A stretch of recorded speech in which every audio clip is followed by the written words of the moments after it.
I did a 50K trail race a couple of years ago and I had a very tough time. Liz knows which one I'm talking about. It's the famous orange gummy dinosaur race. Um, about 10K from the end, I was overheating. I was completely out of energy. But rather than drop out, I decided I would sort of run, walk it in. And I finished pretty far down the field. And I spent about 45 minutes in the med tent afterwards, with everybody looking over me with concerned faces. You were looking pretty pale, I have to say. But basically, I didn't want to be that person that chose to drop out, even if it was extremely difficult. So I was sort of just trying to grind it out. Flash forward 2 years later, I was in the London Marathon. That was earlier this year. And I'd been sick beforehand. And while I was in the marathon, I ran out of juice, basically.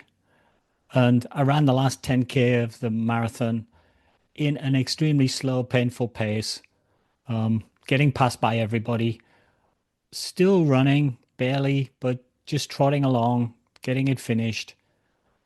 And frankly, it never occurred to me at any stage that I would drop out at any moment. And I don't know if these two things are related or not. I don't know if one thing programmed the other thing, but I feel that I developed sort of a certain amount of grit through practice. Or maybe I'm just dumb and crazy and I tend to be stupid when I get to the end of difficult endeavors. Sometimes it's difficult to tell.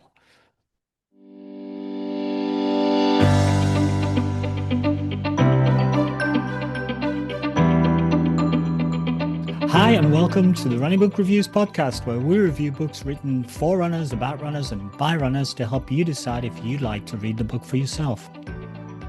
We also hope that listening to us chat about running can help keep you motivated about your own running and maybe inspire you to try something new or different. My name's Alan, and with my co-host Liz, we're going to talk today about the book Marathon Mindset by author Erica Rasmussen. Marathon Mindset is Erica's story of becoming a runner while on a 100-pound weight loss journey. She also talks about her past struggles with an eating disorder, anxiety, and depression, which started in high school. Through her running journey, Erica learned 5 lessons which she brings to the rest of her life: grit, grind, grace, growth, and gratitude. And she explains these in her book. A little bit about the author. Erica is a mom who unexpectedly became a marathon runner. She also took on the challenge to run a race in all 50 states by age 50 and wants to complete all of the 6 original marathon majors. She has made it her mission to inspire others to go for their goals and not to get too discouraged if there are doubts and challenges along the way.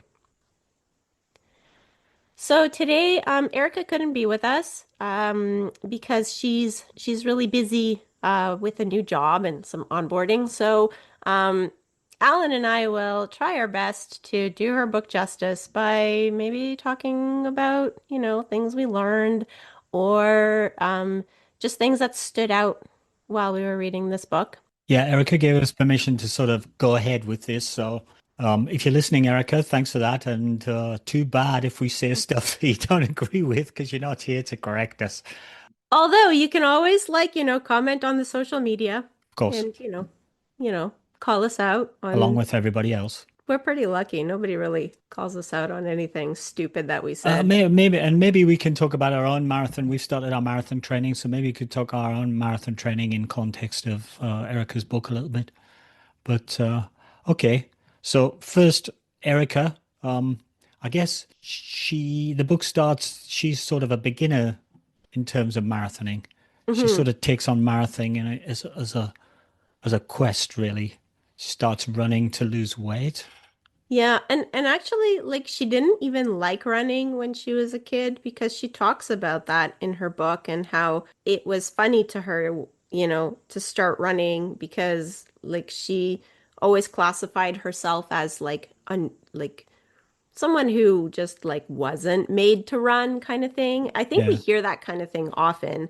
And so, she sort of points that out that she was one of those that was like, I guess like whatever, she said to herself, I'm just not made to run or not built to run or whatever the case was. And that was from a young age, like in grade school when she was doing sports and she was like the larger of her classmates. Her approach is one was one of trying to grapple with her lifestyle, in particular obesity. I mean, Hmm. one of the reasons people take up running sometimes is to lose weight. And I think that This was, was a classic yeah, example. of Yeah.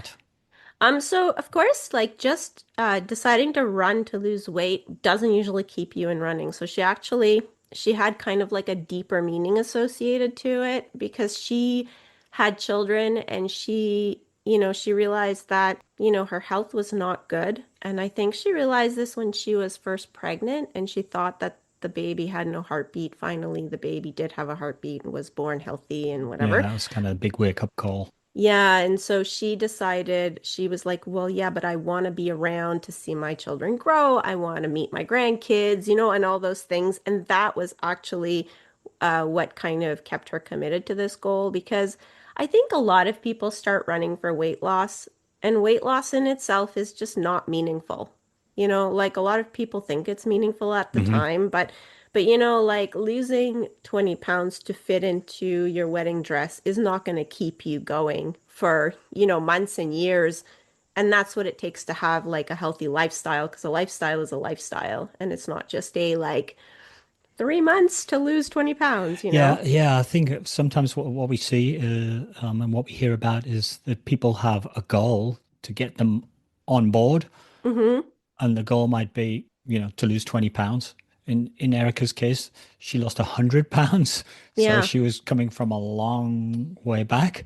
But what happens then is people don't build it into a lifestyle or a mentality, and they maybe even achieve their goal, so they lose their target weight, and then they stop, Mm-hmm. and then they regress. Yeah, because Um, there's just nothing left. yeah. There's no reason left. And you see that a lot with I find with people that decide that they have this sort of goal to do a marathon.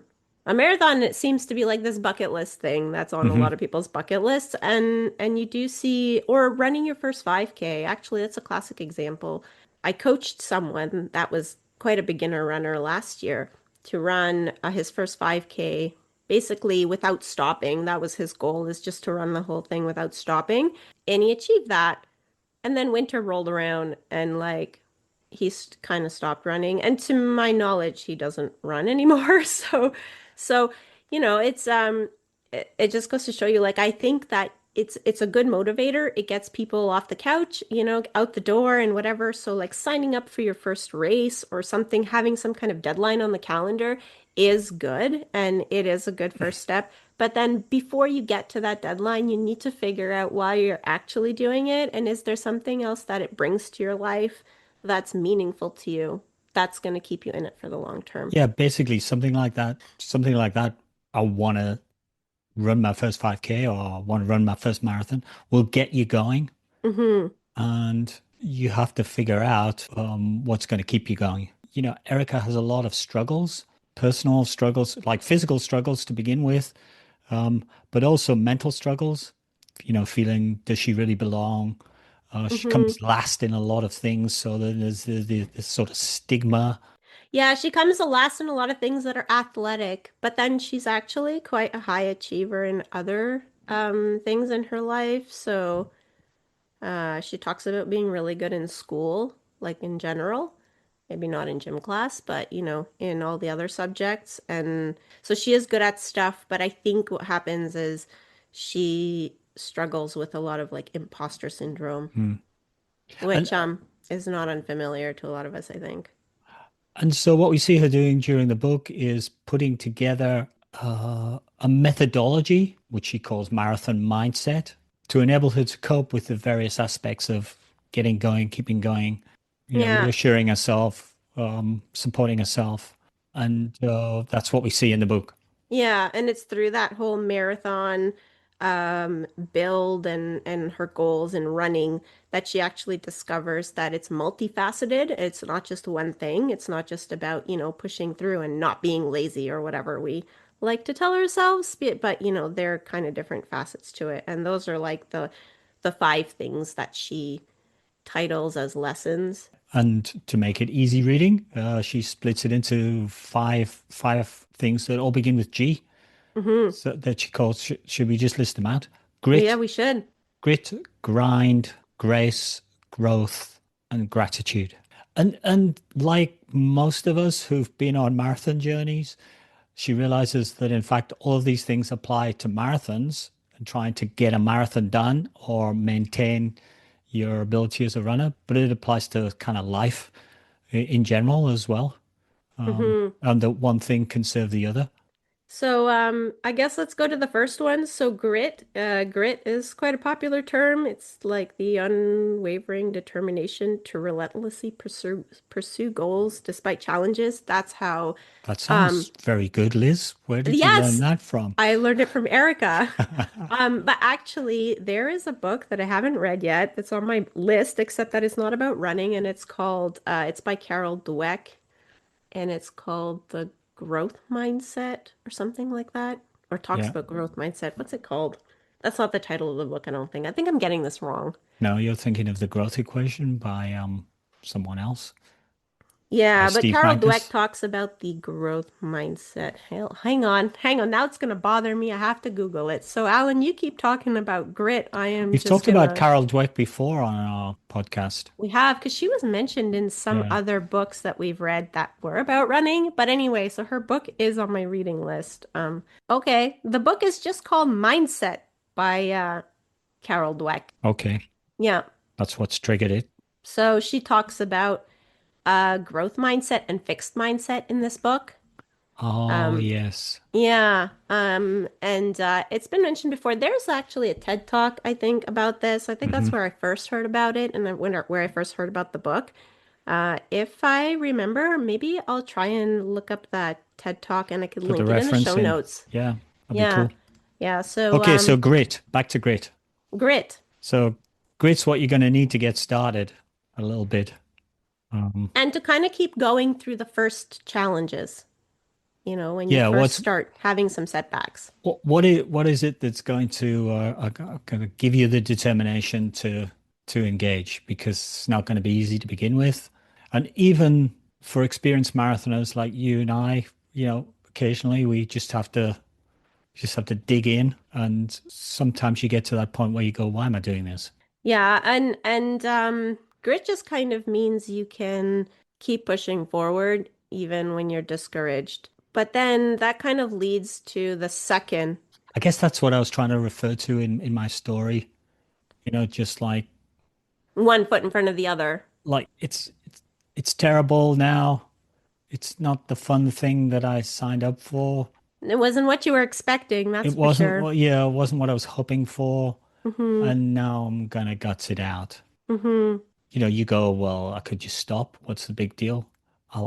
And then your brain tells you that, well, it'd be better if you stop because you'll recover quicker and then you'll be good for your next training program or your next race, or you won't have this terrible result on your record, or whatever it is that your brain has to tell you to try and convince you. To And you get into preserve this sort of yourself. personal argument with your own brain of, no, shut up. Yeah, shut up. I'm gonna keep going. And I think this whole idea of grit, it's actually very related to the next thing in the book, which is grind, Hmm. which is kind of that discipline of just moving forward one foot in front of the other, kind of like you did in Yeah, in your trail race, yeah. and that's exactly what Erica did. At the beginning of her goals, it was, there were days she was tired or she didn't see herself improving the way she wanted to, or she was in a weight loss plateau and it was just, waking up day after day, and just doing the thing despite not having the motivation.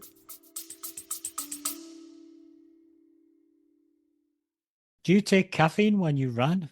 Lots of people do because it's in gels and stuff. And caffeine's legal and it's been proven to work. There's actual science that shows that it improves your endurance running performance. And there's anecdotal data from when you have your coffee in the morning and you go for a workout versus when you forgot to have your coffee or you didn't have time and you went for a workout and it was terrible. And the trouble with coffee is there's a lot of liquid just to get your caffeine dose. Yeah, so then you have to stop for the bathroom mid-workout. Very impractical.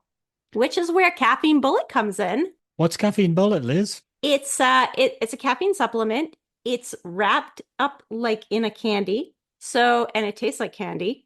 And you can get 100 milligrams or 85 milligrams, which is about a cup of coffee, but without the liquid. So we've tried the mint flavor and the chocolate orange flavor, and they're both pretty yummy. If you want to try them for yourself, we do have a 20% off discount code.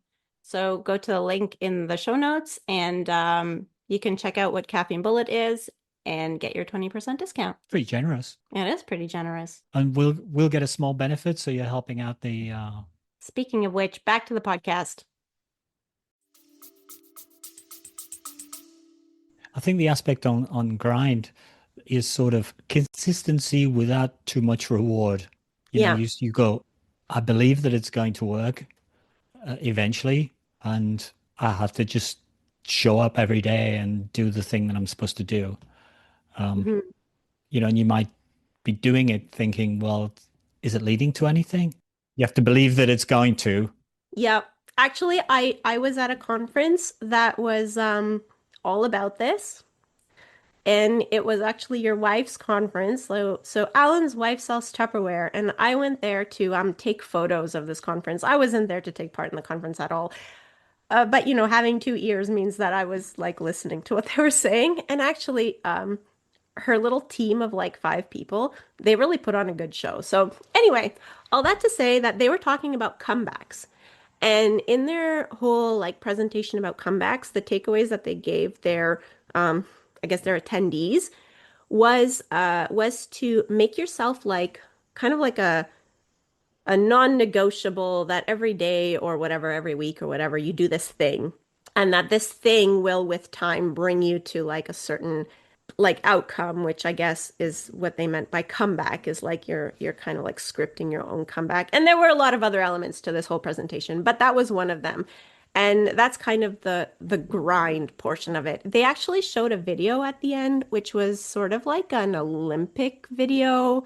It was just the daily grind of like, I don't know, I think there were like four or five kids. They start out as kids and you see like the parent waking them up early in the morning to go to swim practice, or them like being disappointed after a game that they played and the parent consoling them, and then it like fast forwards to them being like at the Olympics and them like hugging their mom after winning the 100 meters, or and it just shows like that moment is the moment that everybody sees, but it's all of the boring stuff that they did day after day that like brought them to that moment in the end. And it's not really a guarantee. It's not that like, okay, do all the boring stuff Hmm. and you're going to get that, Olympic gold Hmm. medal, for example. But you're usually going to be in a better place, I don't know, after a year of doing that same boring thing than you were when you started it. And I guess that's the point. And so like that's kind of the whole grind thing. I don't know, that's sort of what it reminded me of. That's cool. Yeah. At least my wife will be pleased when she listens to this podcast. Does she Um, listen to our podcast? Not all of them, but I think Mm. she's for sure going to listen to this one because she's, Now she's gonna trying have to to get. listen to this one. She's also trying to get her marathon mindset on. She's going to walk a marathon next year, so Hmm. she's Yeah. taken up the challenge, and so Yep. she's pretty interested in this book. Which means Um, that my story was related to running because now your wife yeah, it is translates almost a back into marathoner. running. Yeah.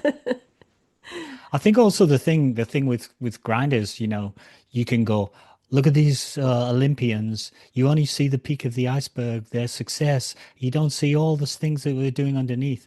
But actually, those are only the pinnacle success stories. There are lots and lots of people who don't get to win the Olympics, who've done all of that consistency thing as well. And you have to then ask yourself, what am I getting out of this? Not everybody has an ambition to win an Olympic gold medal, so you've got to create your own ambition as well. And also, to some extent, as one of the people I follow on YouTube, Philly Bowden, as she says, you have to love the grind. Mm-hmm. That's her saying, love the grind, because there's no guarantee of the superstardom at the end. But if you have enough grit and you give enough grind and you apply it, that you will get life changes. And those life changes are worth having. In Erica's case, she got a lifestyle that's going to take her towards being around in good shape for her children. And her grandchildren. Yeah. So you've got to develop some of that and use that to fuel. And sometimes you have to have faith because you're going to go out for a run and it's going to be too hot and you're going to get all uncomfortable and you'll get exhausted and you intended to go quick and you'll have to go slowly and you'll get back and wonder what the hell you're doing it for. Mm-hmm. So there's a certain amount of faith that you have to bring to bear. Yeah, and then once it's all over, I think also you need to you need to recognize what it did for you because then you can use that as proof that the grind can help you in other ways. So I guess for Erica gave the example in the book where she was at a half marathon in Wyoming and she kind of hit the wall at like 12 miles, which is, you're basically done at 12 miles. And she just felt like she couldn't go on, but she just put one foot in front of the other and she finished the thing. And after that, she kind of recognized she's like, it means that sometimes when things get hard, like if you just put one foot in front of the other, like you can still be successful. It doesn't mean finding something hard doesn't mean that you're kind of doomed to fail. And to some extent, also failing doesn't mean that you're doomed to fail. Because you fail once doesn't mean you have to continue that doesn't write your story. She deals with coming last or almost last in a lot of races and the sort Yeah. of the mental stigma of that and does she belong and stuff like that. But she has faith and she keeps working through and she finds her reasons for keeping going. Yep. So maybe we should move on to the next topic, which is grace, because there's it's not just grit and grind where you're just kind of pushing through and pushing back against failure. Sometimes you need to also Be show kind to yourself yourself. kindness. Yeah. Yeah. And sometimes you do need to back out of certain things or maybe take a step back so that then you can sort of take a few more steps forward. And in this section, she kind of talks about just I think she would get discouraged. She would criticize herself a lot when she faced challenges. And so she talks about that. She talks about if you listen to the things that you tell yourself, because sometimes if you imagine that it was a friend going through the same situation, you wouldn't, you would never say the same things. Yeah. It's something that I've said before. Try and treat yourself like your best friend. I guess that's grace, Yeah. which is hard to do.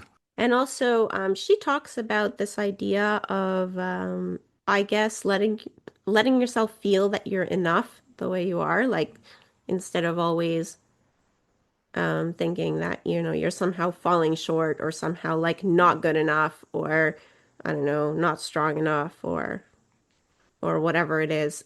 She talks about just, discovering that in a lot of ways she is enough and that she needed to recognize that because I think her whole life she was just a very self-critical person.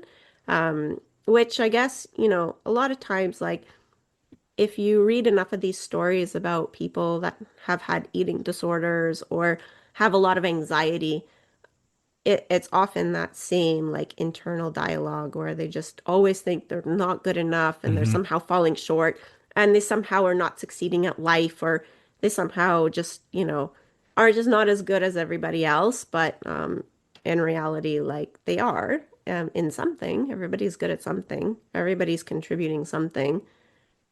So I guess she you know, kind of had an aha moment along the way that, first of all, she needs to be kinder to herself and also, where she is and what she's doing is enough because it brought her to a certain point that she was at. I think it was somewhere sort of in the middle of her journey. She had set all these goals, losing weight, running in all 50 states and all these things, and she Yeah. kind of got overwhelmed with these goals, and Yeah, I mean, eventually, I kind of thought that in the book when I saw that she was going to do the 50 states thing. I thought, ooh, that's a lot. I know, and it And was she's so sort of, early. yeah, It was so she's early. struggling with her running, trying to master her running. And then suddenly she's going to run in 50 states. It's like Yeah. a huge, and you could see that maybe she felt she was unworthy. So she was trying to pile more in. hmm And it just seemed like so quick, and I think Yeah. that's a very common thing when people take on something new or start something new. At first, it's fun. They see all this progress, so they make Yeah. themselves all these new goals, and Yeah. then they get like overwhelmed and discouraged by all the goals they've set because now it just becomes like eventually it just becomes too much. And I think that, I mean, she didn't. So Erica didn't quit.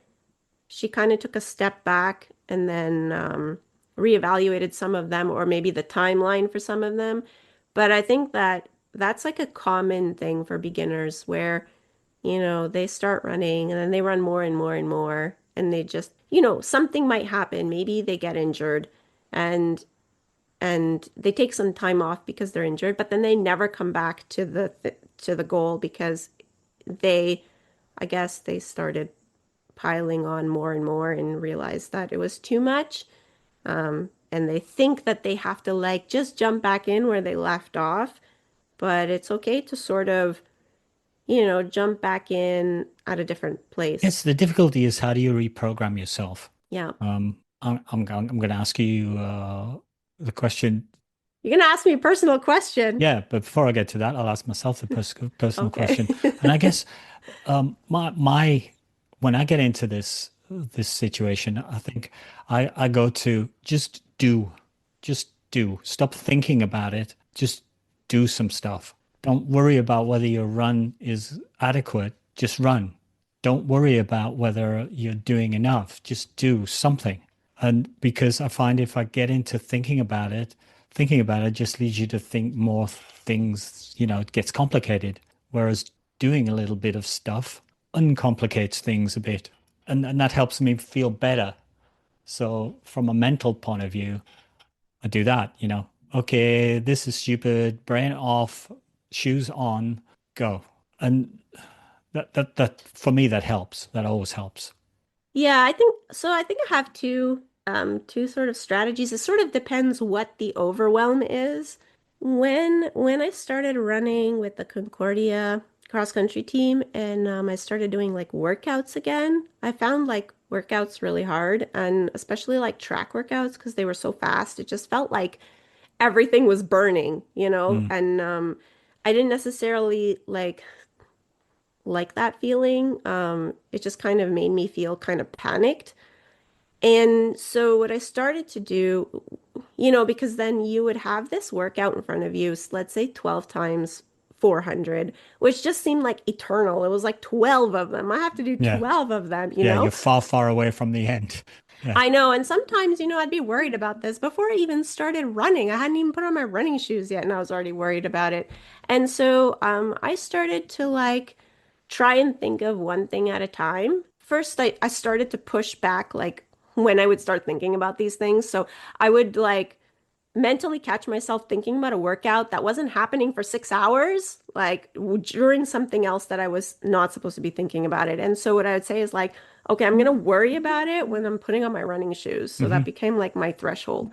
And Yes. then So later so it that was becomes future Liz's problem. There you exactly, go. Okay, not my exactly. problem. Future Liz will deal with that. Exactly. Yep, Yeah. yep. Don't have to do that now. And then it started to be like even so, the fact about like the 12 times 400 or the whatever the 6 times 800 or whatever I had to do. What I would start doing is like, okay, well, I don't have to worry about that now. Future Liz has to worry about that because first I get to do the warm up and I like that because that's just jogging. So we're Hmm. just jogging to the track. Yeah. And like I get to chat with my friends while I'm jogging to the track, so I don't have to worry about 12 times 400. That's like future Liz. And later it was just, okay, well, now I'm doing like 1 times 400. And so I started breaking it up, like all of those hard things, I would break it up into like, okay, I'm just gonna think about this one. I just have to do one. I'm doing 1 400. So whether or not I was at number one or number six or number 12, I was like I'm doing 1 400. So much so that like, and I had obviously years to practice this because we would have 2 workouts a week when I was running with the team, the Concordia team. So, I had like plenty of practice in this. And even now, like I don't really think about workouts before they're happening. I mean, sometimes it's so much so that like So I you're look applying at the chunking. workout. You're to really small chunks. You're Yeah. chunking. They're You're very, going, very okay, small okay, because big chunks, 12 reps is too like much. it's like a I whole can't handle marathon. that. Can't deal with that. Let's just run to the first aid station. Yeah. It's sort of that sort of chunking. Yeah. Yeah, exactly. And I still have a little bit of a hard time doing it in races. Sometimes in races, I catch myself trying to do the math to see like how behind I am for the end goal. Hmm. Um, but like I mean, I'm better at it than I used to be, obviously. And then I noticed that like mostly I won't get nervous about races until either the night before or I'll wake up really early in the morning and start to be nervous, And so I mean that's already progress. Like, we have teammates that are nervous like the week before their race, and I've kind of Hmm. worked my way out of that, which is good. The other I thing that guess we shouldn't be nervous at all. We should be excited. we should be We talked about excited, yeah. reframing Yeah, we did with talk about that. Matt, I think. Yep. Yeah, so you should be excited. So be excited up until the morning of, then you can be The nervous opportunity. because it means that you care. I'm so excited that I haven't done enough training. I'm so excited that it's raining really hard or that it's full sun. Oh, It's so yeah. wonderful. So wonderful. Um, I guess the other thing that I've started doing when I'm overwhelmed is like I put things in a schedule. I know like you're probably gonna roll your eyes at me, but like I really like No, I calendars and wouldn't do that. spreadsheet. It's a good thing this podcast is not video. But like, you know, embrace the calendar and the spreadsheet because Yeah, really they're your best friend. I mean, I yeah. know that sometimes people think like, oh, well, my husband's a perfect example. He doesn't like training plans. He's like, I don't want to know what I'm going to do in 3 months. And it's not really about that. It's like, Hmm. it's for me like just having a plan is, like Hmm. I put our training plan for the marathon in a Yeah. spreadsheet. I printed that spreadsheet and I put it on the fridge. And all Hmm. that means is that it's all planned. I don't have to like waste my mental resources on figuring out if I have to run today. All I have to do is look at the fridge and be like, okay, today I have a medium long run or I have an easy run or whatever. And then I just go and do it. Um, or I look the night before because you have to allocate sufficient time to do that, which is the other thing. I think like calendars, like people don't use them enough. We have these fancy smartphones, but if you schedule absolutely everything, it gives you a visual representation of like is if it's getting too much or not. So you're being kind to yourself by making sure that you're only dealing with the things that are appropriate in the Important. moment, Yeah, important yeah, in the moment, exactly. Yeah, and not stressing yourself out with things that you can't control yet. Um, yeah. but making sure you don't miss the opportunity to control them. Now you got them on the schedule and you know it's coming up, blah blah blah. Yeah, and like sometimes you do have to look ahead to make sure you're prepared for something. For example, our podcast, I look ahead like the next 2 weeks to see what book I have to have read before a certain date. But because I have a we have an slightly interview different scheduled. approach. I rely on you to remind me. Okay, that works. It works most of the time. Most of the time. Sometimes I remind you and you still forget, so I don't know. But I realize I sometimes I have to remind you closer to when it's due. Yeah, because I forget. I Because have a the day before, 48 hour window. the day before is sometimes still too far away. I have to text you in the morning. Alan, don't forget, we're gonna record podcast today. Yeah. Um, Have we gotten away from our grace subject? We're not too far away from it, I not too don't far think. away. I think this is all Yeah. related. Anyway, yeah, it's about, if you get to that moment, you get overwhelmed, just maybe rethink your strategy, maybe go back to only like a few of the Mhm. things that you were originally Mhm. doing. Kind of like rewind a couple Okay, so weeks. you got a whole game plan there. Let me Yeah. ask you a specific question, Okay. and we'll keep it in if it's appropriate. Um, you haven't run the 3 hour marathon yet. This is the big ambition. Hmm. How are you kind to yourself with respect to that goal not being achieved? Yeah, that's a hard one because honestly, like, I have part of my brain that just refuses to think that it's, that I can't do that. And I'm frustrated that it hasn't happened yet. And so And you've kind of taken a step back, haven't you? I have, yeah, Yeah. this year because I just feel like the last few years I've just been it's like banging your head against a wall. You've been grinding.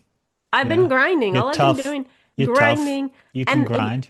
and the disappointment is so big because Mm, some of these, like I thought of everything in some of these attempts. Like last year we went to Wine Glass Marathon, which is known to be flat. It's well organized. It's in the US, so it's pretty big, which means mm. lots of Good participants, and support. it means lots of community support. But then there were also like a lot of runners that were faster, because it's a bigger, like Hmm. it's not a huge marathon like let's say Boston or whatever, but Yeah. it's a big enough marathon that you have, because sometimes the struggle with like really small marathons is that you don't have many people running in Hmm. like time ranges. You don't have people near you who are you can pace off, etc. or Exactly. inspire off. Or who can use, yeah, Yeah. as inspiration or motivation, or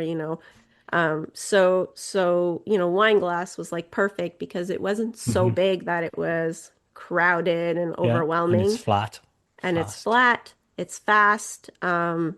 It's big enough that you have fast runners. If you look at the finishing times, there are a lot of runners around 3 hours.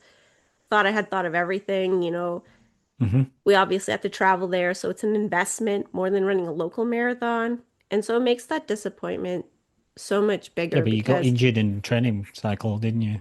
well, that too, which like that makes me like, I don't know, it's discouraging because it felt like I don't know, I guess like there's something I'm missing. I don't know. I think Up until a half marathon race that we did where you got hurt, everything looked pretty aligned. it did. And I felt pretty good. And it was really, there was that workout right before that race where it was our first like track workout, and I had put on spikes for the first time. And like, I guess I kind of put the start of the injury on that because my foot was sore after that, and then like the race just completely um made the pain unmanageable. And then I was out for a while, but the problem is that like maybe it just meant that I wasn't looking after something. So it was like I was fragile, and so the spikes ended up being the breaking point. But maybe the breaking point would have happened anyway. It just would have maybe happened, I don't know, 3 weeks before the marathon day, which would have been awful because then I wouldn't have had time to recover. Whereas I had time to mostly recover so I could run the distance. But then I'd missed so much training. I'd missed like not completely missed, but I was Hmm. kind of running less and maybe not running fast workouts because those hurt. And I was doing that for like 6 weeks. So really, like it was too much. I had missed too much of the hard stuff. And also I'd missed the confidence boost that like running a half marathon at marathon pace would have given me, which Yeah, like it gave I you. got a real boost out of that. Yeah. Yeah. Yeah. Because I came out of that thinking this could be on, and you came out thinking, oh my God, this could be the end. Yeah, yeah, and I guess I don't know. I guess it's hard to every so often I catch myself thinking, well, you know what? Like maybe I'm just not that good a runner. Maybe I'm just not that good. Like I just See, I can't do have a three problem hours. with, see, I have a But problem with that. I would say maybe the 3 hour marathon's not going to happen for you, but are you that good of runner? I'm convinced I don't know how to convince you, but I'm convinced that you are that runner. I ran 302 at a wine glass off a less a less rigorous program than previously.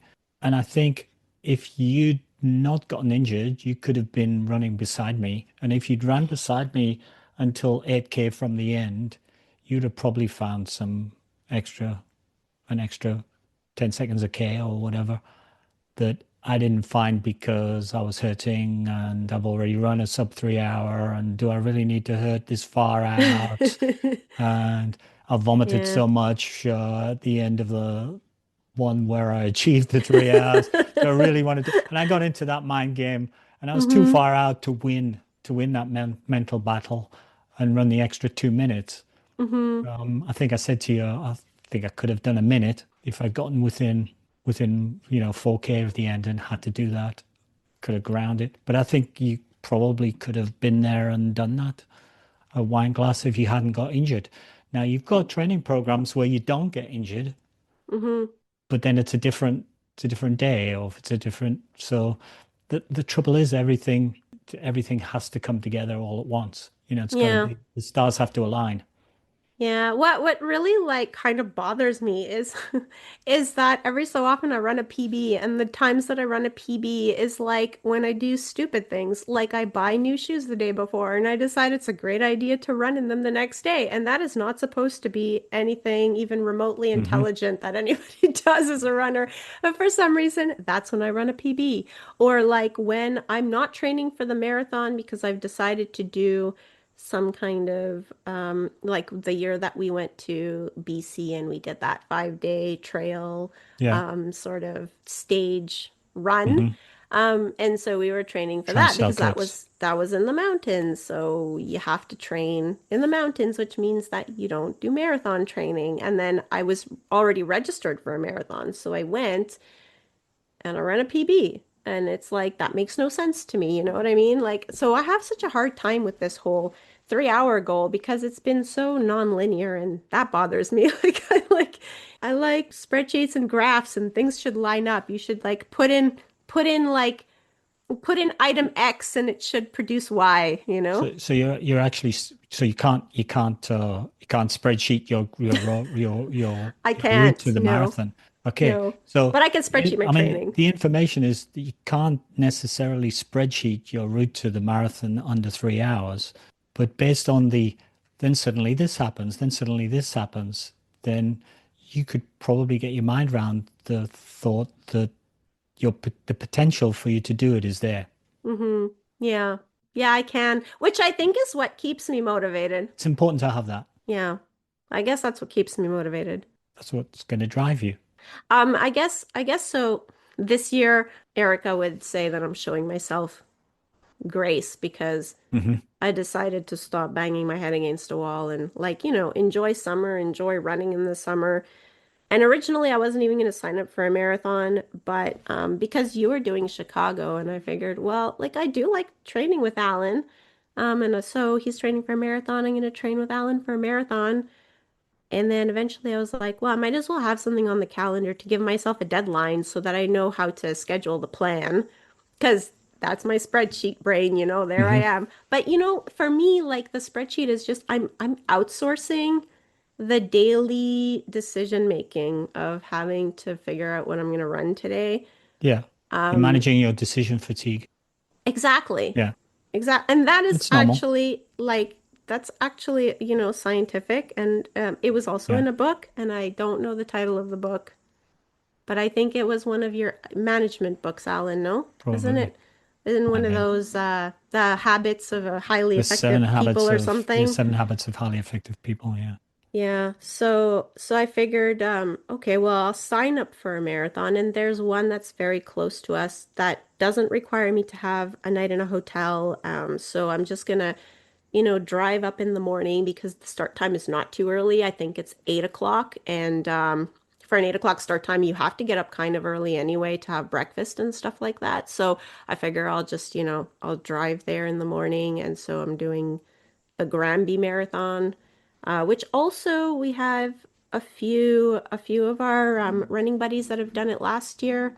Well, one of them in particular, Olivier, he did it last year and he said it was flat and it was fast, it was well organized. It's small, there's that, but you know, what I'm kind of hoping for with this is also just because I've been hitting my head against the wall with this sub 3 hour goal, what has happened in a lot of the races I've done is that I would go out in, 3 hour goal pace and then spectacularly Fade. fade. So, what I'm trying to do is have a good race, which is sort of such a non-specific goal, but I guess what it means is I want to have a race where I finish Start feeling slower and grow in into it. control. Yeah, I want to be in control at the finish. So, like in the last 10K, I want to be in control. I don't want to Mm. just be kind of hanging on by the skin of my teeth, which is what it usually has been in the last few attempts. I also don't want to have like a spectacularly disappointing time, which like this is, very, I guess it's that's disappointing is such a subjective thing, but having run 2 years ago, 3:06 or whatever we ran, then to run like close to 4 hours is kind of it's like almost an hour too slow, so I don't want to have any of that. Like I don't want to have like a 4 hour marathon is so those are kind of my goals is I want to not have a 4 hour marathon and I want to feel good. So yeah, I mean, it is what it is. And I figure that So with get a good something, sensation from your marathon and feel like it's a stepping stone back towards a 3 hour attempt yeah, at some future stage. yeah, just want like a good experience, I guess. So that's how I'm Okay, trying to, that sounds like an excellent response of how you're applying grace, being yeah, kind to yourself. yeah, trying to at least, trying to, And I just sprung that on you from nowhere, so yeah. thanks for that. And I didn't even mention any self-deprecating comments or anything. You should be proud of me. Yeah, I am. I am. Hmm. Okay, I should we am. move on to growth? I feel Yes. like I've just demonstrated how I've grown. So Yes. let's talk about growth. So Erica sort of defines growth as experiencing valuable lessons that mold you as you strive for your goals. Hmm. So it's like as you're trying to achieve your goals, you learn things about yourself and I guess you're evolving limits because what you don't want to do is you don't want to learn something about yourself and think that that's just the way you are forever because that's not how we are as humans. Like as humans, we're constantly different. So every marathon attempt is different. Every training cycle is different. Where we are in our life is different. We're always kind of evolving. And sometimes I think I see this with my parents who are older, but they just, I compare them to my husband's parents, and my parents are just very like, no, this is what's worked for the last 40 years, and so I'm going to do it this way, Yeah. even though the evidence is against them. It's not working anymore, but they will continue to do the thing. For example, their eating habits. Like I always eat this thing for breakfast. But now, like, I see, like, my dad struggles to finish his plate, or whatever. And it's like, well, maybe, like, you need to just try something else, because this is not working anymore. You're A, not enjoying it, or B, it's like not settling well or whatever. And I see Andre's parents, his dad is 94 years old and he takes 2 walks a day. Not one walk, he takes 2 walks a day because what he used to do, he used to walk every day down the street to the end of the street one direction, and then he would come back. He would walk down the street the other direction to the other end of the street, and he would come back home. Hmm. He realized at some point that he's just not It's able too to, like, much. he gets out of breath. He's not able to walk that far. So now what he does is he walks twice a day. In the morning, he'll go down one side of the street. In the afternoon, he goes down the other side of the street So and he back walks home. the same distance and he split it into two. Exactly. So he has evolved. Well done, Andre's dad, who Yeah, probably isn't listening to this he podcast. is definitely not listening to this podcast. They don't have internet. But he's amazing. So all that to say, he's applied the lessons that he's learning even at Yeah. 94. Yeah. It kind of that kind of applies to, what I sort of summarized for growth, which is learning versus failing. So rather than go, I failed or Hmm. this, I mean, we've talked about it in marathon running. You don't get failure, you get success or learning. Hmm. And that Um, seems to, that's like, a, I guess it's a recent, fairly recent sort of, well, I don't know, maybe you've always kind of been someone that looks at things that way, but uh, to verbalize it like that, I don't know. I feel like that's come out at some point during our podcast, but I don't know if you yeah. used to always think of it that way. I guess what my general approach to life is you try and keep your eye on the on the distant goal, hold it gently. I'm not good at As the as the gently part. Um, keep your eye on the distant goal and keep moving. And when you fail, readjust. Uh, and never let failure tell you that that distant goal won't be achieved. You just go, okay, it's not going to get achieved today. It's not going to get achieved in this way. It's not going to get achieved, in the manner that I thought. And and just sort of keep moving, I guess. But from a marathon point of view, we talked about if you think about sort of beginner athletes, they tend to get success a lot. Hmm. Um, Constant feedback of providing how they great they're getting. yeah, providing they don't overdo it. They get a PR, then another PR, then another PR, then they get into the mentality of, my growth is my growth is attached to my athletic performance, and then the athletic performance plateaus. And so they figure that their growth is now plateaued and then start to question themselves. That's kind of to be avoided, I think, for most people. But I think it's normal If you're an too. Olympic gold medalist, maybe you have to keep pushing on and on and on, and you get a lot of mental problems at the high end of athletic performance because of some of these issues. Um, But even then, they talk about, the breakthroughs in performance don't come as frequently as they used to. And so, like in between, you kind of have to have, I guess, other markers for whether or not you're getting better or that you're, I guess, evolving in your journey.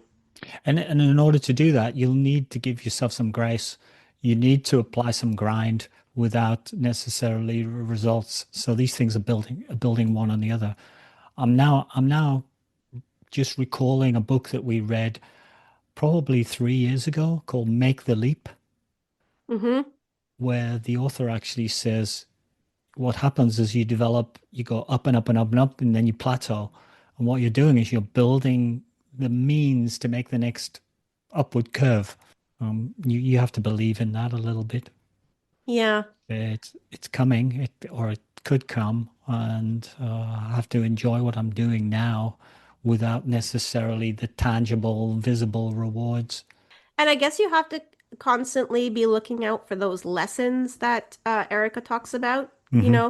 because I mean, sometimes the lessons are obvious, like you got injured, okay, because you doubled your distance week over week, for example. Yeah. But sometimes the lessons are not as obvious, but there usually will be one, you know, that you maybe need to like look for a little bit harder. So I think it's just about picking them out and being aware of them so that they can help you in the future, or at least in your current future, like your right now, because also those lessons are changing and you're changing. So you don't want to hold on to, I guess, lessons that you learned that no longer serve you. So I think Erica talks about just the whole grit and grind and how, initially she learned like, oh, grit and grind, they get you results because they do. Hmm. Just being consistent and disciplined gets you results. But then she kind of got burnt out. And so she realized like, okay, yeah, they got me results. But now like I need to learn a different lesson. Like I guess I need balance. Um, which she talks about eventually. But yeah, so it's also about making sure that that the lessons you're learning, that you also reevaluate them um, every so often to make sure that that you're holding on to the right lessons. I think sometimes for us, sometimes we get a learning moment. We know there's something to learn, but we don't know what it is. So we we might we might get a marathon failure and go, well, it was the weather conditions. Yeah, I Might definitely be, have a lot of those. Like, might be, I'm but not sure what I'm supposed to be learning here. that might be just giving yourself some grace. I don't know. Um, or we might. One of the things we said was we were a little too overtrained. We were in good physical shape, but we were just slightly exhausted that we didn't recover that well enough. We shouldn't have trained as intensively. So we need to actually downshift a little bit. hmm And then we downshifted and we said, okay, that worked, but we lost some speed. So we're still not achieving and we're learning lessons and we're learning different lessons. And you go, okay, hmm I don't know whether this is going to be the final lesson before I get the result or the goal that I'm obtaining. But I know that it's teaching me something and I need to try to change or hmm adjust or modify either what I'm doing or myself or my approach or I don't know, my mentality. I think also sometimes you can come back to the same lesson that you learned again because sometimes I think there's something to be said about timing. Okay, so let's say we did one training plan and we were overcooked. Hmm. The next year we did the from the same book. So we've been using advanced marathoning for a few years now. So we used the same book, but like we did the training plan that was just like the one step down, which had like one rest day, a little bit less mileage at the peak and those kinds of things, but mostly the same workouts. And then we found that like, well, we had maybe gotten a little slower, maybe like less well prepared for the marathon. So then the next year, what we did is we actually went back to the training plan that overcooked us because the thing is that at But that point, we had two experiences with advanced marathoning and the training plans. And so, you know, like we figured that we are fitter we're not the and same more people who more were ready. 2 years ago. hmm Yeah, we've had some big blocks of training under our belt. Yeah. And so anyway, it didn't work because I got injured, but you ran a 3:02 marathon. So I think like sometimes timing is a thing too.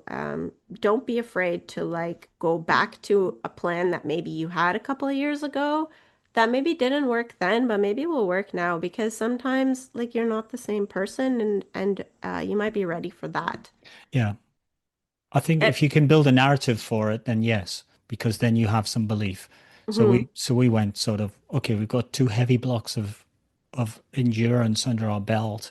We can have another go at the thing that exhausted us the first time.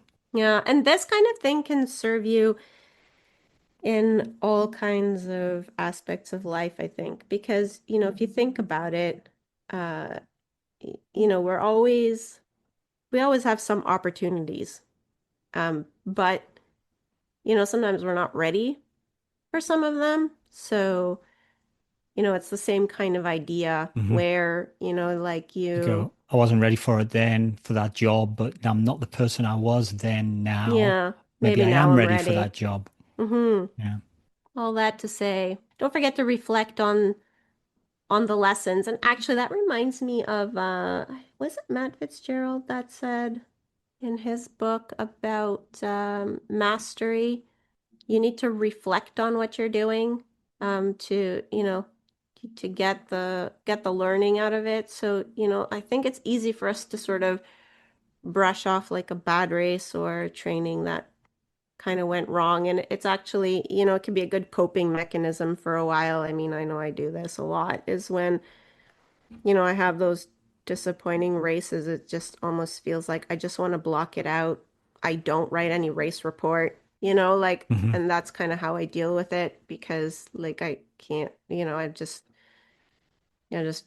don't want to think about it because it was so disappointing, but actually, You're losing the value if you don't get it out and look at it. yeah, so maybe like that is my lesson. Maybe I need to write a race report after every race, even when the race was disappointing. I know that you do that, Alan. I think you usually write something. Yes.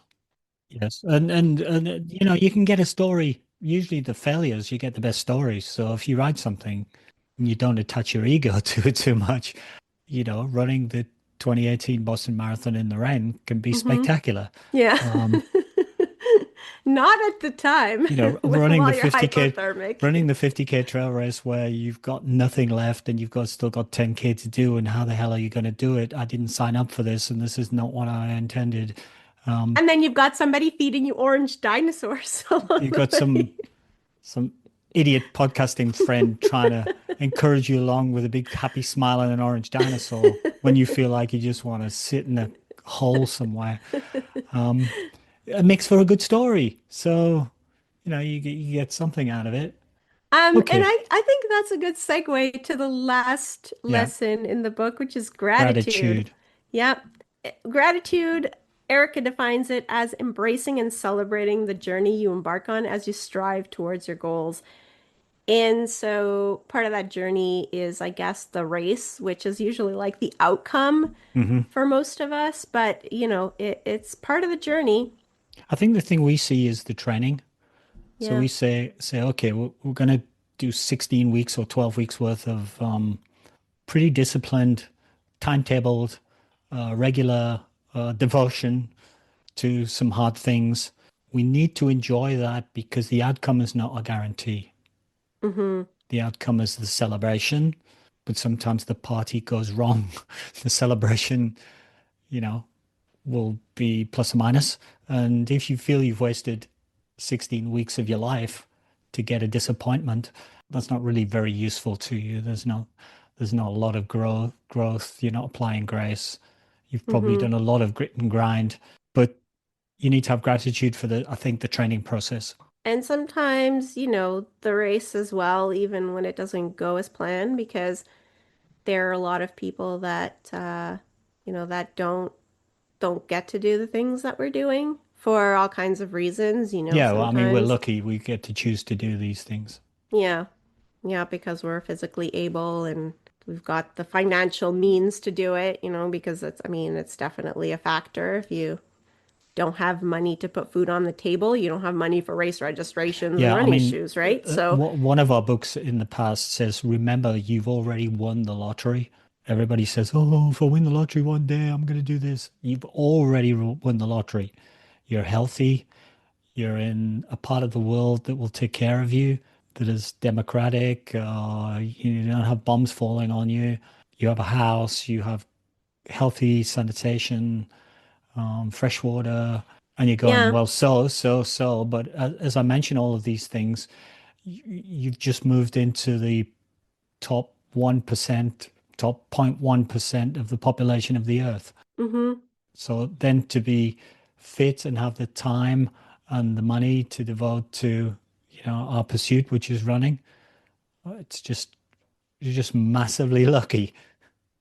You have to Yeah. remind yourself that on a regular basis when you're disappointed because it was too hot and you couldn't PR at your 10K race or whatever.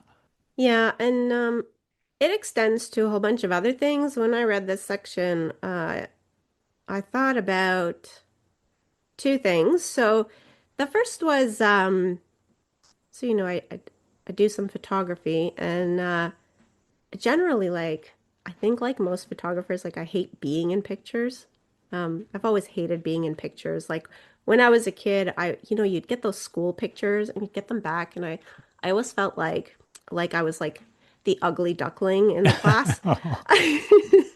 This is and so I just always kind of hated photos of me and Hmm. recently I sort of was looking through some old pictures because I was you know, being the spreadsheet type, I decided I have all these hard drives. I needed to reorganize them because they were all full, but they were like copies of the same. the same Yeah. thing on all of them. So now what I'm trying to do is use some of them so that I can separate things and have different things on different drives to like maximize the hard because I was at this point where I'm like, I need to buy a new hard drive. And I'm like, I've got Yeah. like four hard drives. Like I need to rethink how I use them. So I was kind of like reorganizing photos and I came across some old photos of just like it when I was working up north.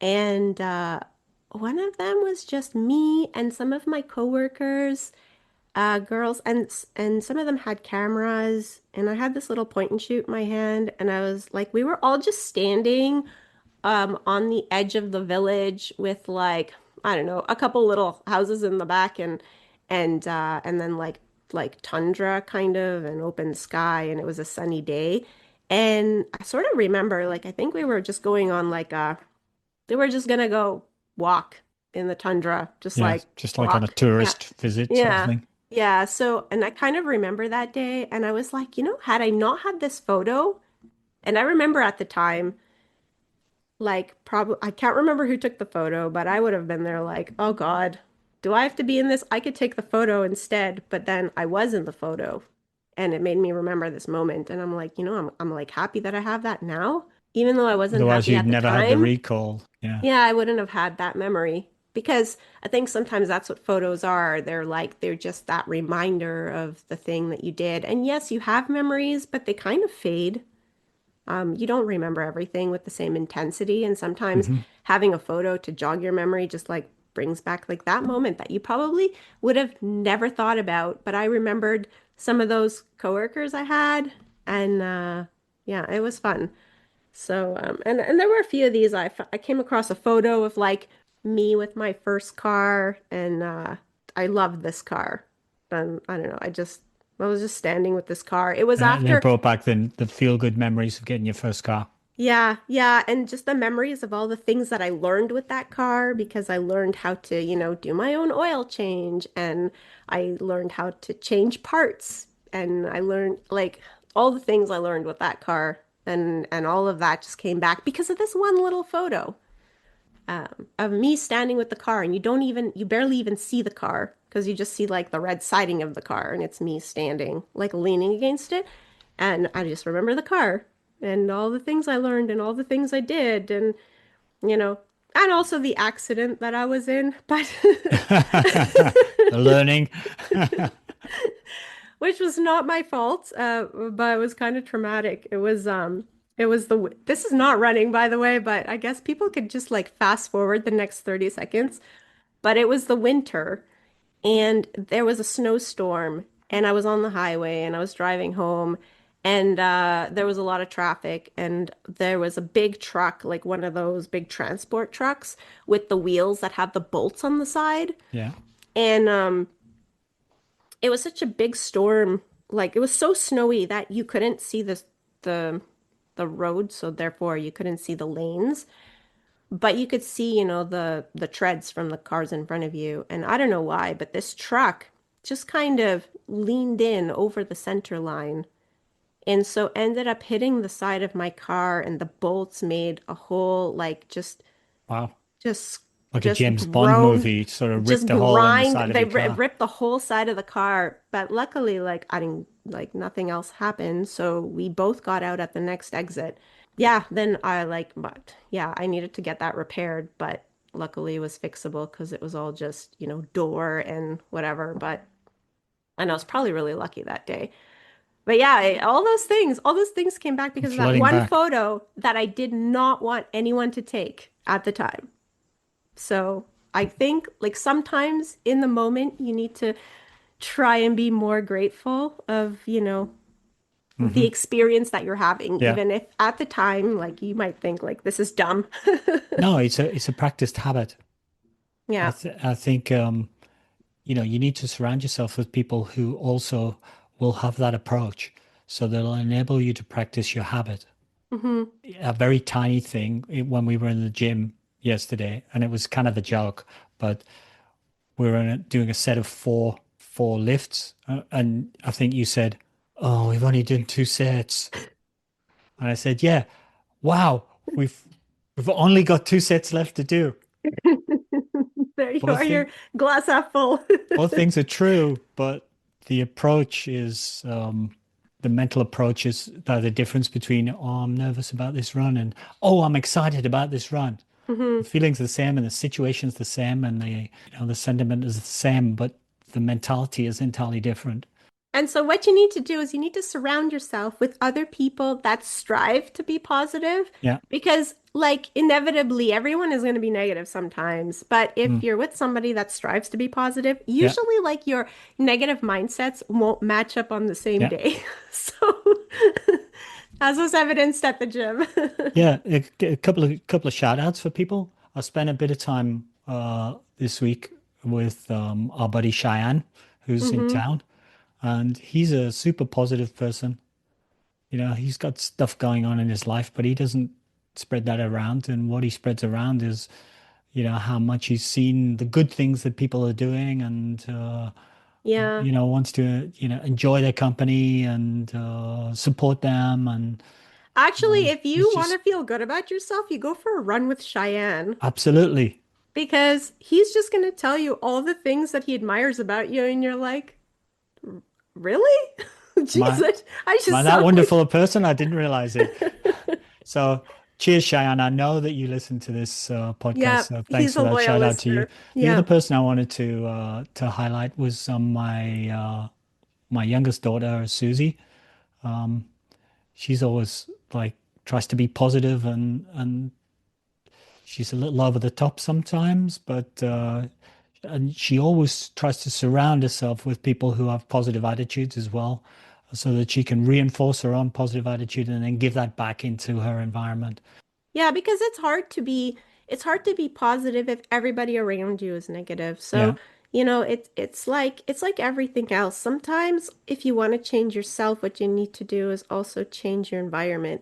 And to that extent, you could join a running club because a lot of people who are in running clubs are progressing themselves in some way, Hmm. struggling with some things they want to improve or just athletically improving. And so you get this sort of, you finish the run and everybody's positive. Yeah. And They're either actually now positive it because they've had a good run or they're positive because they've ground out a difficult run, but they're all positive and you can yeah. just bathe in it.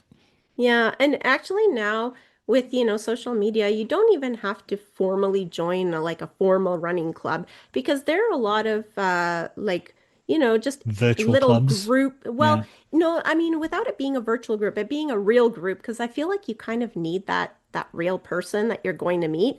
Hmm. It just the positivity is more, I guess, Yeah. real if it's in person, I think. Yeah.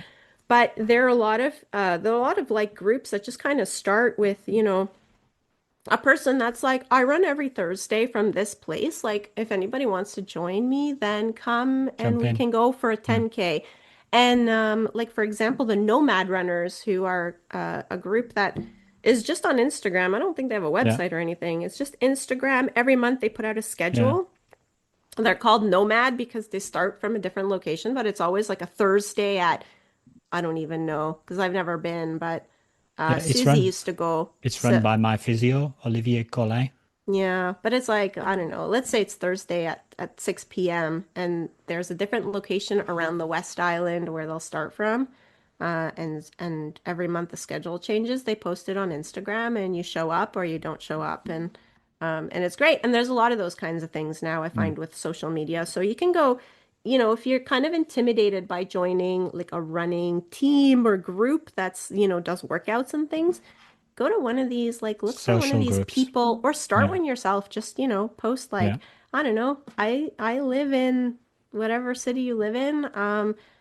I want to run. Actually, I saw one of those posts recently on the West Island community. Somebody was just like, oh, I run every Yeah. Wednesday, And looking for probably all someone to run with. communities all over the place have similar sorts of things. Yeah, yeah. So look out for one of those posts, or I don't know, create one yourself and then see what happens. Sometimes it might take a few weeks for the word to get out or for the people to decide they want to join you. Yeah, I mean, we do pretty serious training at times, but we also have the Horsemen of the Apocalypse on Sundays who, the Yeah. basic objective is to have coffee. Yeah, Um, basically. And since and you're then gonna get together for coffee, you might as well run first. yeah, in summer we have the ice cream run on Thursdays, which is all just basically being grateful that we can do it and sharing good times and having fun and getting some training as a side effect, And an excuse to eat ice cream in the y- middle of your run. which is fun, It does switch to hot chocolate when the weather gets cold. which is also fun. Yeah. So all that to say, find yourself things to be grateful for. There usually is something. Most of the time, there's more than one thing. And, you know, sometimes the thing that speaks to you the most will change. Like today, Yeah. you might be most grateful for a running buddy because, you got to talk about something that you don't get to talk about with most people. Or I don't know, another day could be like you're grateful for a different running buddy because they push you to push yourself in training or whatever it is for the day. So, but the idea is just to, I think Erica says like, sometimes it's a conscious effort. You just need to find things you're grateful for. You could be grateful for, I don't know, having done the run because you came home and you were a better mother. You were more tolerant. I don't know, more, you did homework with your kids more calmly because you had a run. So made you a better person. Or you slept better at night because you were exhausted. Ah, there you And go. That's a good one. okay, those are the five G's, but right at the end, she actually adds a sixth G, which is go. Just get on and do it.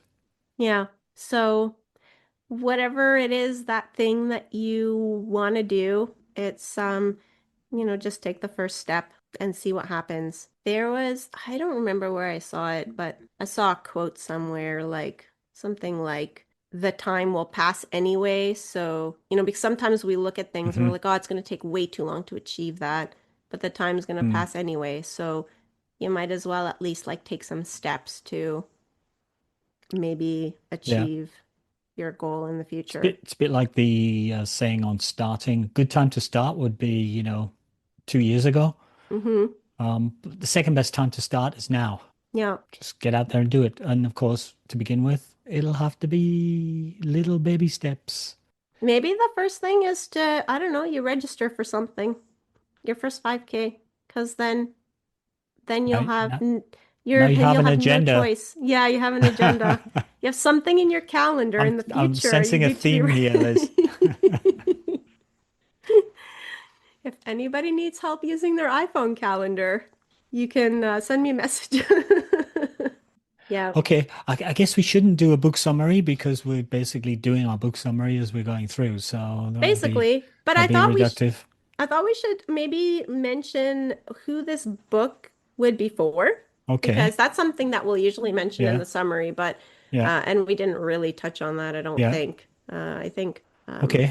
Who do you think this book should be for, Liz? so I think this is a good one for a runner that's maybe starting running for weight loss because I think it would really speak to them. It's Hmm. the sort of, you know, All of the um, specific struggles for a person like that.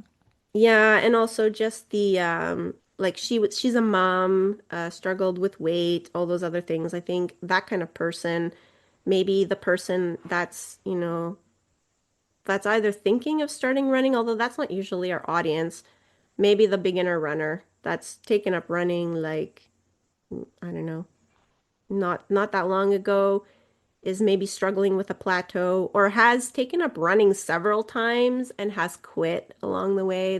This might be Hmm. a good book for them too because So, certainly, in a more general terms, anybody struggling with their running journey, thinking they don't belong and they're not sure if it's for them and they can't see how come other people can do it and I can't do it. Because in mhm, fact, all of those things are all experienced by all runners. yeah, just the topics are a little different Yeah. sometimes and the degree is different, but I think we all struggle with something, even even us like seasoned veterans that have been running for decades, you know. I still struggle. I mean, I guess it's not the same because it's, Yeah. our Uh, plateaus are not at the same pace or Yeah. whatever. It was interesting the other day. I was in the club and somebody said to me, and I was quite proud of my response. So that's why I'm putting it on the podcast. Um, they said to me, "Oh, you know, you seem to be doing ever so well, Alan. I have such a hard job. You know, I'm lucky if I can run a marathon in under 5 hours. It's such a struggle for me." And I said, look, it kind of works out like this. I try to run a marathon as fast as I can. So I prepare to try and run as best as I can run. So I'm running at what I think is plus or minus the limit of my ability for just over 3 hours. And I said, it seems to me that you're trying to run a marathon as best as you can to the limit of your ability. And I said, you're currently running in, I don't know, 4 hours 50 or something like that. Yeah. So, okay. So I'm running at my limit for 3 hours 10, and you're also running at your limit. So we're kind of running the same, which is at the limit of our ability. Except I'm running for 3 hours 10 and you're running for 4 hours 50. So you're actually running an hour and a half more than me. So in fact, your achievement, if you want to view it in a certain way, your achievement far exceeds mine. I get to stop and you're Mm-hmm. still running. Mm-hmm. And you think, oh, that's because I'm running slower. My perspective is that you're running at 100% of what you can run, but you're doing it for an hour and a half more than me. Yeah. Yeah. That's actually the rationale for training by time instead of Yeah, distance is is that it's a bigger load if you're working because your effort is effort. It's just that it translates to different speeds for different people. yeah, And so if you're working at an effort that's like 8 out of 10, then but you're doing it for, I don't know, 4 hours instead of yeah, 3 hours, like you're yeah, doing it an hour longer. So it's yeah. a bigger load and bigger That's stress. why you should do your intense runs for minutes, maybe. Because if you're running for 10K, you might run for 30 minutes, or you might run for 40 minutes. Of course, if I apply my story the other way around, it just shows how much better of an athlete I am compared to those Olympic guys who only have to run for 2 hours. It's pathetic. That's absolutely useless. I can They run should be for, running ultra marathons. I'm running at my limit for an hour more than them. Yeah. So There you go, Alan, turning yourself works into an Olympian. works both ways. Okay, well, that's a Okay. good way to close off the discussion, I think. I guess it probably is. Unless you wanted to add something else. No, I'm good. Okay. You should do the outro to the podcast so that we don't get 1-star reviews. Okay, because I don't ask for them. You haven't asked for a 1-star review for a long time. I haven't, that's true. Well done. You're learning. Yeah, I am learning. I mean, sometimes it takes me a while, but I eventually get the hang of it. I figured it out. Look, here's another growth opportunity for you. You sing the theme tune, and I'll do the just go do do I'm do do I'm do not do ready do for do that do. growth. No, okay, Also because then I haven't heard the theme song in a okay, while. So I guess now okay. you know that I don't re-listen to the podcast very often. Play the themes, play the theme song, and off we go. Thank you for listening to another episode of Running Book Reviews. Big thank you to Erica Rasmussen for sending us copies of the book for review. Much appreciated. If you'd like to leave us feedback of how we can improve the podcast or want to suggest a book you'd like us to review in a future episode, please leave us comments on social media. We are Running Book Reviews on Facebook and Instagram, and on Twitter we are reviews_running. Please also follow us on social media to find out about new episodes when they're released, or you can just subscribe on your favorite streaming platform. If you'd like to help us out, there are a few ways that you can do that. Spread the word about our podcast, send a link of your favorite episode to a running partner, talk it up whenever you can. We could do with a few more listeners. Please leave us a review on Apple Podcast if this is how you listen, or you can rate us on Spotify out of 5 stars. No 1-star reviews, because this is me talking, not Liz. We're now on Buy Me a Coffee, where you can go to buymeacoffee.com. just look up a creator called Running Book Reviews, and you can see various outtakes, stories, photos, get more insight.